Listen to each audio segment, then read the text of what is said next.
lump, I guess. I don't know. Well, the other one was to transfer money from the salaries to cover the expenses of the new contract for 32,700. No, my understanding was that they weren't put forward at one time, so I'll entertain a motion to bring it to the floor of just transferring money to cover this contract. So moved. Brought by Conover, seconded by Thomas. Any discussion? Seeing none, I'll put it to a vote. All those in favor, please signify by saying aye. Aye. And nays? Motion passes. Thank you. Anything else? I'm good. Unless somebody's got some questions. Anything else? Anybody? Mr. Colvin? I don't see him.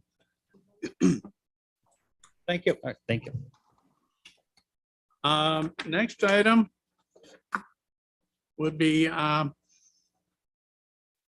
County Clerk Vogel.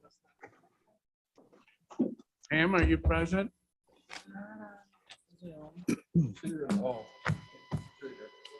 Jay's here. Voila.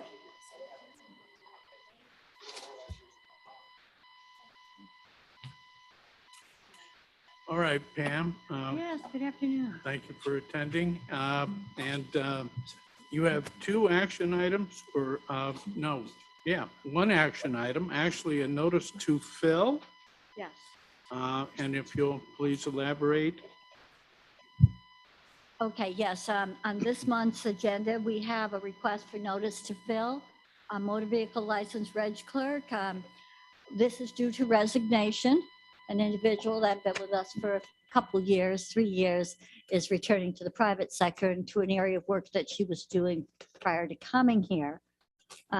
It is full-time, full benefits. It is civil service pending examination, or if coming from the eligible list. We're canvassing right now, I believe. There were some part of the pandemic period where we hadn't gotten to some of those names. And so I believe that is in the works, but nonetheless, there will be a list at some point. And again, it's a grade 8, base 37,918. We'll hire at that. And it'll be a little bit lower than the current, what we currently pay because of about a 2 or 2.5 year differential. And I believe that the county administrator's office would have received this from the HR civil service office. Is that right? That's right. Okay. And so we'd be happy to entertain questions or any thoughts that you might have. Let's bring it to the floor. Moved by Supervisor Thomas, seconded by Supervisor Conover. Discussion.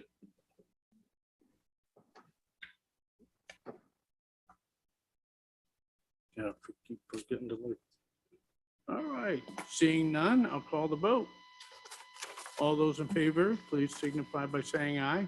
Aye. Any nays? Passes. The next item on your agenda, Mrs. Vogel, is a discussion of financial reports.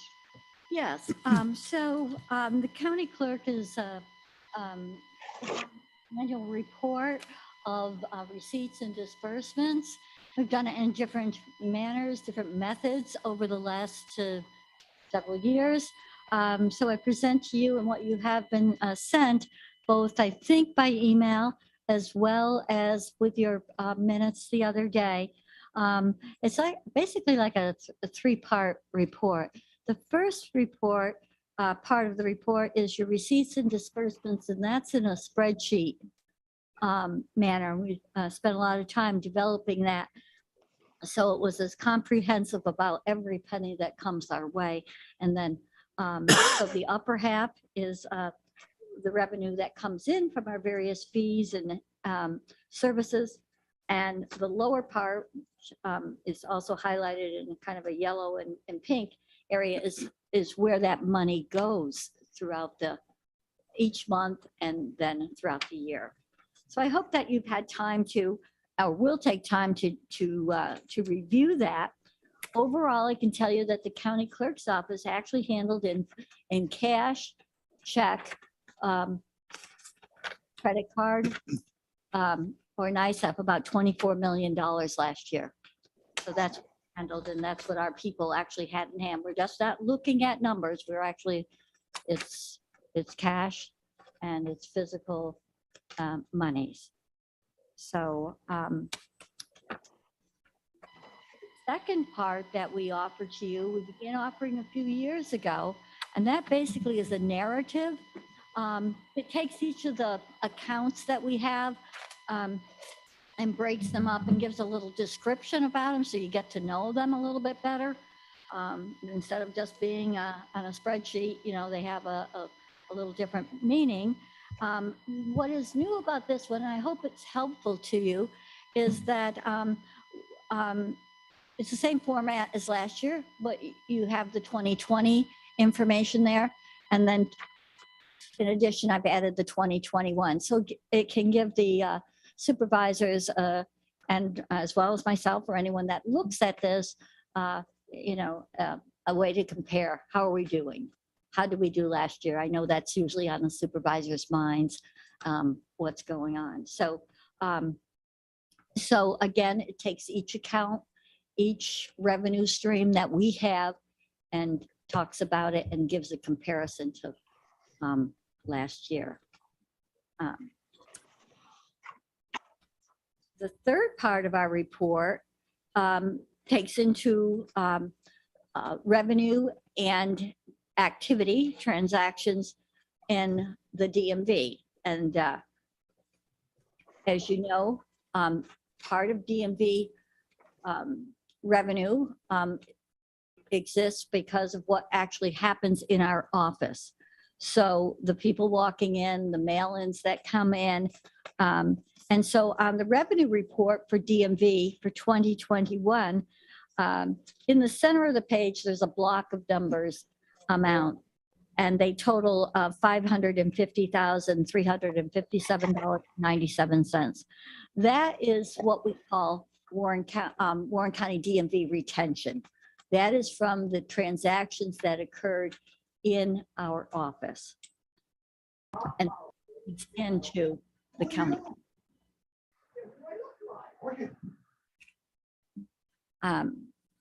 And you'll see in there little areas where additional information is provided about what are the total fees. You know, obviously the commissioner is receiving. If we're getting 12.7, they're getting the balance. So, and I understand we're not going to be increased on that, despite the fact that we've made efforts to ask for a higher retention.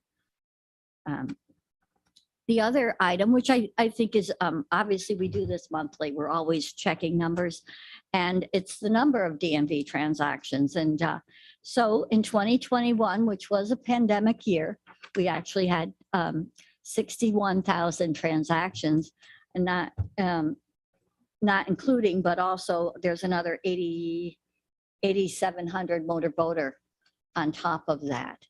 So it's, despite the pandemic, we were still a very active office. And that is what comprises the county clerk annual report. So I present it to our committee here to take a look at, and then I will be putting it together with a cover letter to our chairman, and with the certification, I will now, I am prepared to certify that this is what I know to be the figures that have come through the clerk's office. And that will be presented and to Amanda. She'll put it in the minutes for your next board meeting, and that area will be complete. We're moving on to another full year. Thank you. Any questions for County Clerk Vogel? Yes. Just a comment, Pam, I mean, 12 plus years for me. Never a moment's worry out of the clerk's office. Always so well done down there that across the board, really. I can't say enough about the operations of your department. You're not overflowing with staff down there either. It's just tremendous. And I see here on your financial report that it looks like that mortgage taxes continue to be strong. We're You're- still doing pretty well on that. This month right now, actually, I do have, our year to date on that. Mhm. And February, January, February. So we talk about that in our agenda a little bit. So the mortgage taxes is doing okay. I think by this month, we have about 190 that is staying with the county, which means, as you know, there's about another 190 that's going to the towns. We still got another week in March to go. Projections are we should between maybe a $50,000 to $60,000 on top of that. So we should be holding well. We hope. It's still early in the year, Supervisor. So we all Yeah, for forward. those of us that, man, have been. Yes, for those of us that were through that recessionary decline, tax that we could never seem to get in front of because it declines so precipitously. It's really quite interesting to see these Yeah. numbers and Yeah, how they've been climbing here. right. I'd say in terms of Bolton, we tend to continue to be, and I know Frank, we continue to be very conservative with Of course. our revenue projections as it relates. When you live through something like that once, Yes, you once do. foolish, twice stupid, right? Yes. So you- Yeah, I think we all remember it quite well. But a good report and Thank Yeah. you. Thank you for your. Yeah, well, support. Supervisor Frazier, were you trying to indicate to me you had a question? No, but my sound keeps coming and going and I couldn't hear Ron. It was like very distant. I guess I figured out what he was saying. We need to speak into the You're- mic. you're- All right, Yes. all right. You're I- probably one of the lucky ones. It Oh, looks okay. like Something. Okay. All right, Supervisor Driscoll. Thank you, Chairman. I'll be brief and in line what Supervisor Conover said. The numbers are certainly very important, but I'm also a customer service guy. And I heard from people on the street, particularly the first few months of COVID, and none of us in any of the departments were getting any praises or very few praises. After those first few months, I've heard nothing but kudos about the clerk's office, in particular motor vehicles. And I think maybe I haven't heard them, but I don't think that we've expressed our gratitude towards your department and all the staff. Again, I've only heard good things, 95% of the time, good things. And so keep up the good work. Well, thank you, and we appreciate those comments. I certainly will pass them on. We are working hard, and they are working very hard. Supervisor McGowan. Thank you, Chairman. I'm not on the committee, but I would like to convey really a great thanks, Pam. You guys were on the front line. There was a lot of unknowns out there, a lot of changes going through the last 2 years. But there's one thing that you and your department really stood strong. You got through it. We're never going to make everybody 100% happy, but hey, as Supervisor Driscoll said, I'll take 95% any day for what we just went through. But for all the things that I know that you have done for me, that you do it for everybody else, and everybody that I've had sent to you has always come back and said the passion that you have. So I just also would like to thank you for all that hard work. So. We do appreciate it, Supervisor, really, we do. And I think the only other area was just to touch base on, on our year to date on the mortgage tax, always keeping that in the forefront of our minds that, that will expire at the December of 23. And so therefore, we know we have to pay attention to that. And as we get through this year, I know everybody will be looking very much at the next round, which I think we can all tell is vitally important to Warren County, you know, so that's all I have to add at this point in time. Well, thank you, County Clerk Vogel. Any other questions? Just One yes, I- Supervisor McDevitt. Supervisor McGowan, Driscoll, and Conover have been very eloquent, and I certainly would like to just say ditto to all their comments. Thank you. And I'll throw in my hat too. In terms of, Me too. you're doing a wonderful job. We try.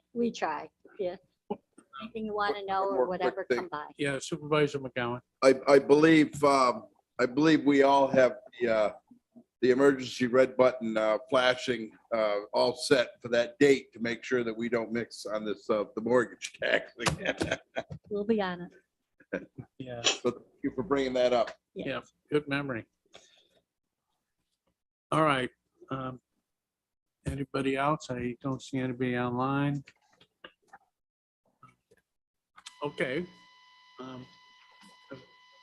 I do have one question. Uh-oh. You know, New York State keeps pushing, and I get the emails, register your vehicles. They got the little reminders, and they make it ever so easy. Are we getting a cut of that? Because we're, Actually, we do. okay, Online transactions generate about 3% to the county, but after a certain threshold. And that threshold is around $600,000. So after that, we begin to get a cut. Now, when that all started, probably 8 to 10 years ago, when that started, you know, we might not see any revenue from that until even September or October, you know, and it might be $2,000 a year. I believe last year, I think it's in the narrative report, we generated about 49,000. I think the service is definitely better, much better in the office. There are things in the office that we can do that cannot be done online. But it serves its purpose to the people that need it at that point in time. The state is definitely pushing it. They're pushing on improving their IT, which if that happens, it'll improve it for us in the office, and will also improve it for those that need to do online transactions. The online certainly offered things during the pandemic. They saw some areas that were a little loose that they needed to tighten up. They learned that lesson, and they're talking more to us. So as county DMVs, so that's a good thing. So in the end, you know, there are a variety of things, as we found out throughout the pandemic, services and things that we did. There were some good things that came out of it, and hopefully communication would be right up there. yeah. Well, your DMV, like was mentioned, is wonderful. And very helpful with my 1929 when I went to register it. They said, okay, what's the odometer reading? I said, what odometer? So they were very understanding and made the process smooth for me. Very nice. Supervisor McGowan? Yes, thank you. Pam, you mentioned that the online, there's a road use fee, Warren County road use fee, which, you know, I brought up years ago when it was just a use fee. And I'm like, what was this? And then I see they added Warren County, which I have no problem putting an extra $20 toward the kitty for our roads. It's the majority of roads, that's right. But when we do that online, do we get that total fee, or do we just get a percentage of that? On motor vehicle use tax, wherever the transaction takes place comes to Warren County. So if a transaction was done in Saratoga County, this money is coming in, that $20 is coming to Warren County.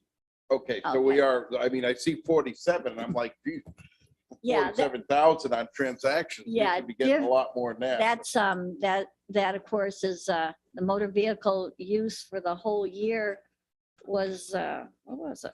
It's one of our fancy colored sheets we've got here. But the motor vehicle use is separate in, from any of the other things that we're talking about.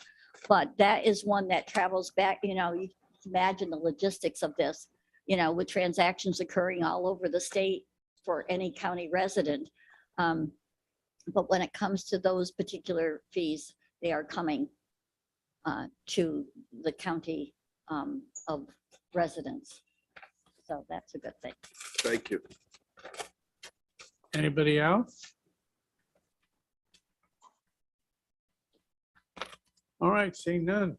Thank you. Thank you very much. I hope you've had a good day. And we'll move on to the next and last items. There's 3 discussion items.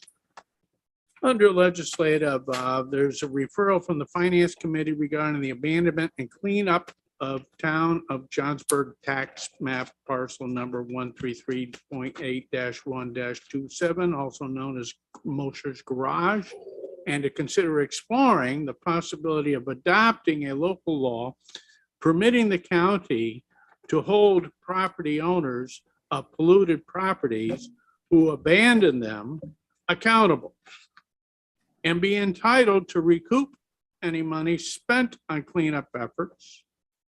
The update, it was determined that the county attorney would review and determine what options were available to the county and would provide an update at the next committee meeting. Are we prepared for that, or do we need more time, or? I'd like to, if I may, Chairman, I'd like to comment on what I have thus far and get a little guidance from the committee, maybe for going forward on some Yes, more of this.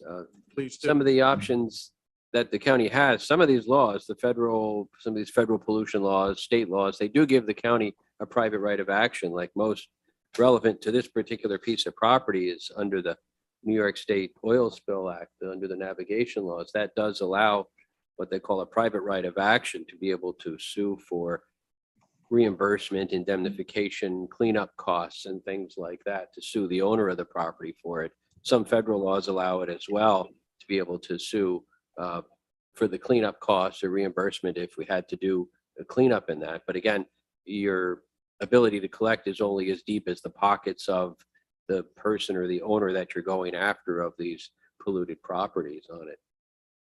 It's one of the issues that would be an impediment for us is that, again, the state laws and the federal laws also, to an extent, preempt local laws, either outright say that we preempt local laws that are inconsistent with this law, or they've so occupied that field of regulation that a court wouldn't allow a local law to exist because the federal or state law has preempted that whole area of it.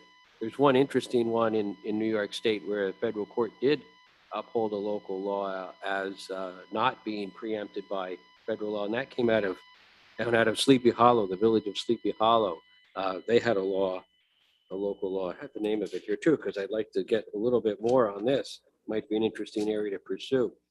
It was their environmental protection and abandoned industrial property reclamation law, kind of like they call it a mini Superfund law that the village has for cleaning up. This was actually cleaning up an old General Motors factory property that had been polluted by GM over the years.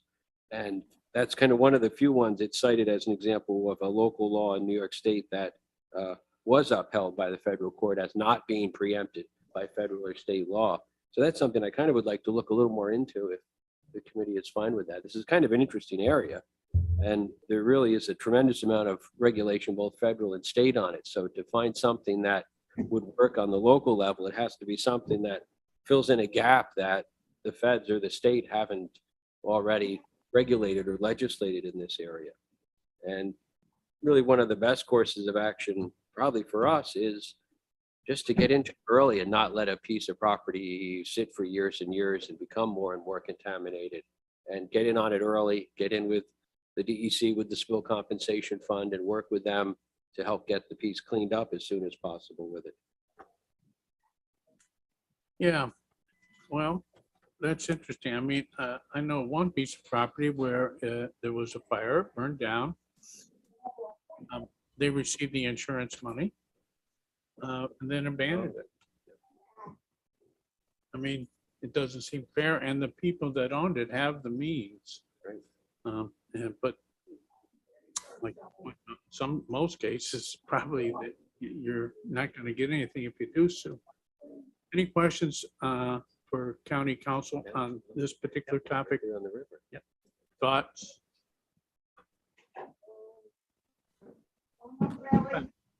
Yes, yes. Supervisor McGowan? Yeah, thank you. I know I brought this up and I might have spearheaded this back over the Mosher property. You know, and it really, it was a process where it took too long to really make it, you know, to make a move. And by the time the property, you know, the person that died, blah, blah, blah. So I just want to say, Robert, thank you. We'll stay on top of this and find that where we can make it our own law. Because it just bothers me.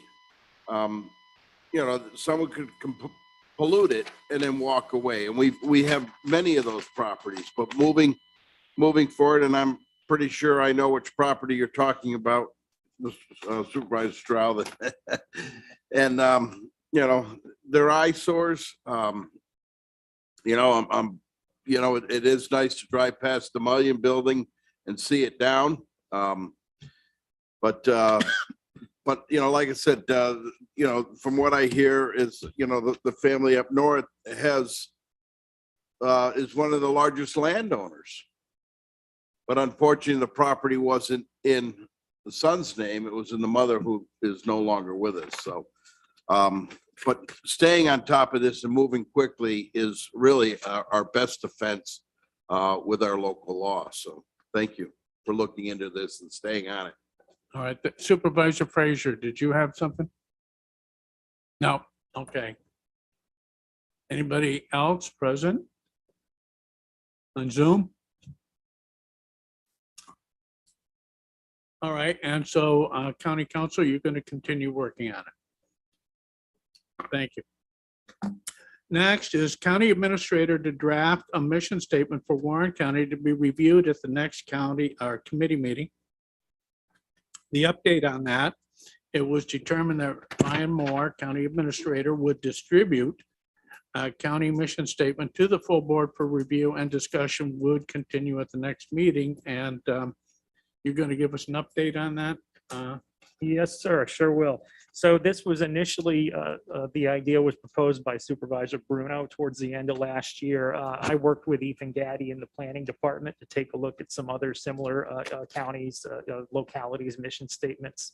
And then I sat down and proposed a draft, which I read at the committee meeting. And I emailed that draft out to the full board, and a few got back to me. I think 3 or 4 got back to me. And based on their thoughts on what I had drafted, here's what I currently have. This email's been sitting in my drafts for a few months now. Warren County government is dedicated to protecting and enhancing our residents' quality of life by providing excellent services in a cost-effective manner, guided by the principle that county funds belong to our residents and not to the county government. We work for our residents, and we strive to serve them with humility, respect, and professionalism at all times. We protect and enhance our natural resources so they will provide enjoyment and livelihoods for generations to come. Some of the changes that were in there, we initially had the word taxpayers, which we replaced with residents on advice of several of the board members. We added the word strive to serve with humility, respect, and professionalism to make it an aspirational statement that we could always do better. And we added the final line about natural resources and the enjoyment, speaking to recreational, and livelihood, speaking to their economic impact. Discussion? Anybody online? Discussion? All right, so that's not an action item, it's just a discussion item, I believe. What happens next? Well, if the committee is comfortable moving it forward for adoption by the board, we could do that. If you want me to circulate it again, if people are probably rusty on the topic over the past several months, I can do that and we can get additional feedback. I think the second idea is probably more prudent. Yeah, Okay. if you'll reshare that, and it is an improved statement over the beginning one, but that's the nature of the beast. That That's right. Things get better. That's right. All right, well, thank you Be for happy to working do on that. that, too. You're welcome. Yeah, Supervisor Conover.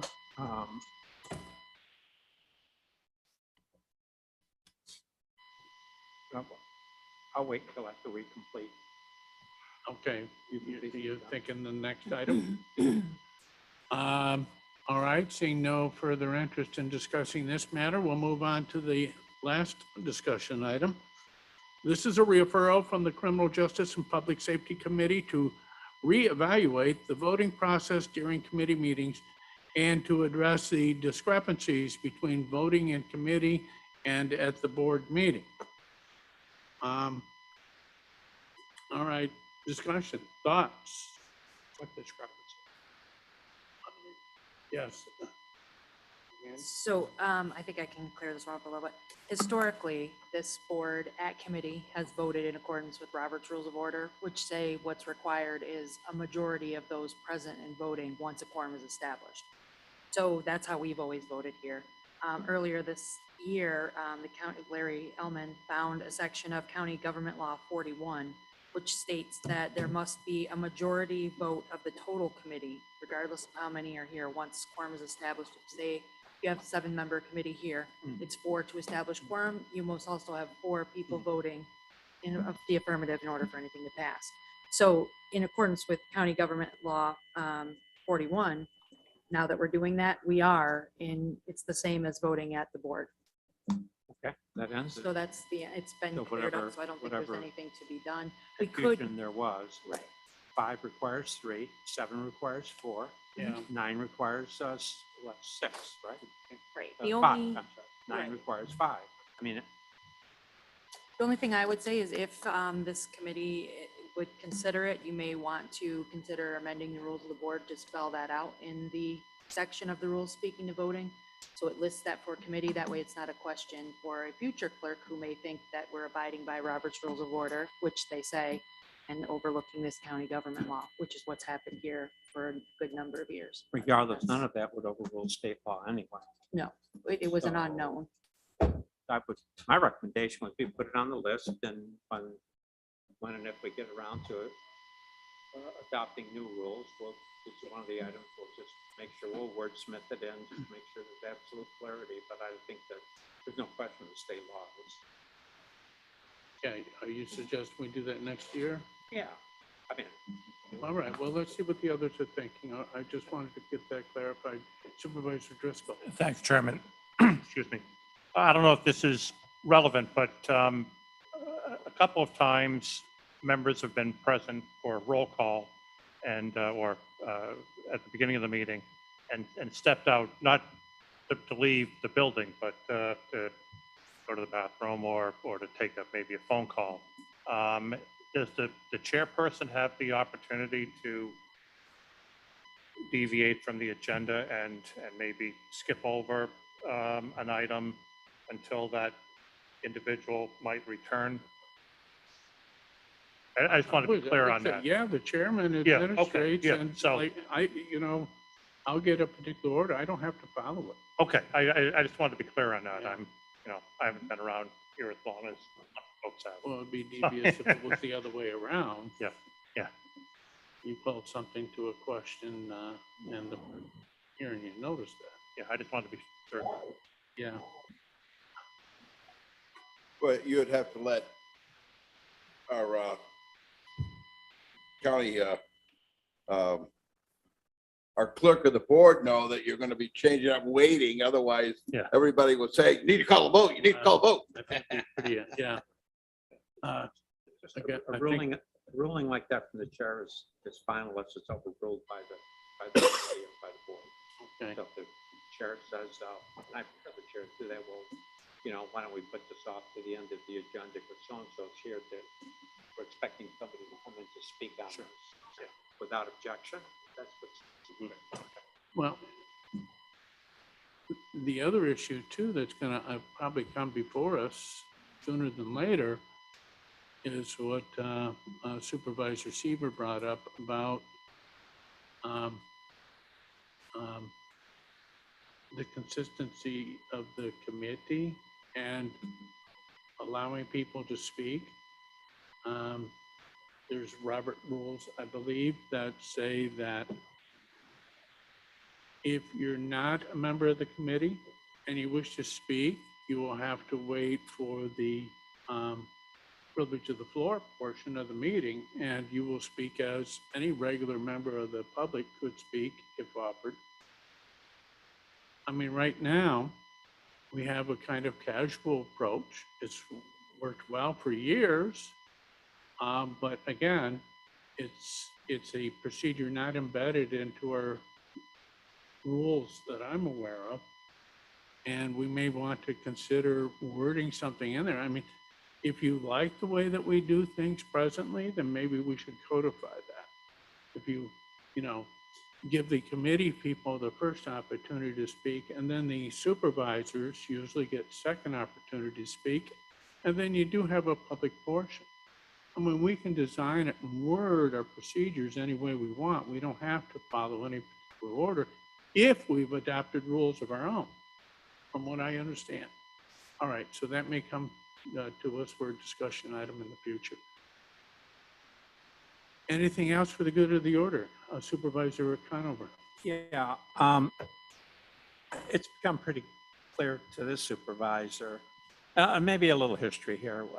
There was a time some years back when we were trying to figure out, who the FOIL officer should be for the county. And as I recall, this is kind of a short version, but then they thought, well, perhaps Amanda should be and then people said, no, that's a bad idea. We don't want to wait. And I think Amanda probably agreed. No, I got enough to do. And in any event, a little levity helps the subject. And in any event, then it was, well, why don't we have the county administrator be the FOIL officer? And which I think was something that at the time Ryan was not real keen on, but said, look, if this is the way it has to be, I'll put it on the pile with everything else, and I'll be the FOIL officer. And kudos to him for agreeing to do that. I mean, with everything else the county administrator has to do, just and so I wonder now whether it might be a good time to begin the process of thinking about this in a more serious way. This responsibility is consuming the two people that make up. I don't want people to think the county administrative office is a dozen people. It's two. And God knows they have an awful lot that they have to do. I mean, when you think about it, I mean, everything from A to Z, the budget, the committee, it's just incredible, the workload of all our departments, but including the county administrator. And this is consuming an inordinate amount of his time. In addition, it's consuming an inordinate amount of time of our county attorney as well. And now these are two of the most important and valuable people we have in county government. And so I wonder whether we should at least perhaps task the county administrator and Larry perhaps, or to give some thought to this. And I wonder, is it time to create a FOIL officer position? Is it time to make that position a civil service position where the person is expert? And I'm not saying we're not doing a good job, but the person would be, that's what they would do primarily. And to house that in whatever department is deemed appropriate. Perhaps it could be the county attorney's office, perhaps it could be human resources, perhaps it could be wherever. And I'm not sure that I'm married to any particular idea, but I think that we really need to begin to think about this and these gatekeeper responsibilities and the amount of time and effort that's required, and knowledge is required relative to this. And this is important for a lot of different reasons, not the least of which is, as you well know, there's a lot of interaction that's required with the Open Meetings Committee, and there's legal findings that come out all the time, and consultation that can take place. And so I think it's time, at least in my view, to really think about housing this better, if I can use that word, or housing it differently. And oh, by the way, to also remove it to a degree from the political body itself. Actually remove it from us to a degree. Now, it could never be removed. It's part of county government. It would be a county employee. I get all of that. But to remove it, at least incrementally. And so, Mr. Chairman, I would say at this time that I would ask if the committee's view on whether maybe we should have yourself perhaps, or at least the county attorney and county administrator, give some real serious thought to this and come back to us with some advice.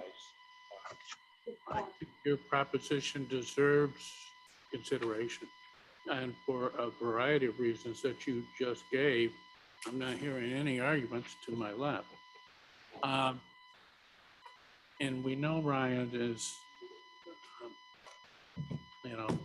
consumed with county administration without being bothered with FOIL. I think to have a separate FOIL officer of what entity, like you say, some description, some office. We need to look at that. I'll second that idea. Other thoughts from other committee members on creation of a separate FOIL officer and take the burden off the administrator's office? I'm getting a general acknowledgement. That's a good place to go. So. Don't let it go to your head though, Ryan. I'll have a conversation with county council. And let's see if at our next meeting, we can get some county council thoughts on the matter. Yeah, I'd like people that I know an awful lot more than I do about this and the business of FOIL and the business of research and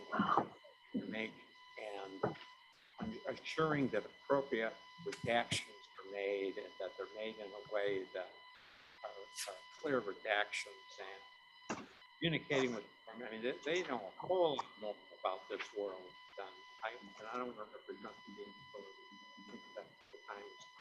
In fact, I believe it's past due, and I don't know, Ryan. At the town worthy of minutes, so we can relate only times 10. And I don't even know what FOIL is. They come, they go.